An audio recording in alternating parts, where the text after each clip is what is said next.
দর্শক শ্রোতা ব্যাকনরে আন্তরিক শুভেচ্ছা এবং মৈত্রীময় অভিনন্দন। মুই তোমারে 3 ধরনের দায়কর সদা বিশ্লেষণ করিবার চেষ্টা করিম।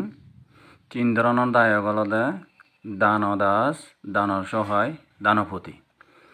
দানদাস হলদে যারা জিয়ান্য খাদ্যদ্রব্য হান ভোগ করন সিত্তু নিম্নমানর তারা দান করন, সিএন হলদে দানদাস।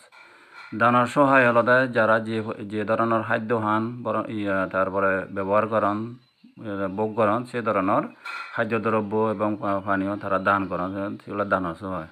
দানপতি হলদে যে ধরনের খাদ্যদ্রব্য তারা ব্যবহার করেন হান তারপরে ভোগ করেন সিত্তুন উন্নত মানের তারা মানে দানীয় বস্তু দান করেন, সিওনলাকে দানপতি। বুদ্ধ সাহিত্যের মধ্যে দানপতি যারা গণ তারা মহৎ প্রাণ মানে ভালোদায়ক হিসেবে পরিগণিত করা হয় এবং তারা মনানি অত্যন্ত দল সিওনলাকে বুদ্ধ প্রশংসা করছে। ব্যাকুণর মঙ্গলোক।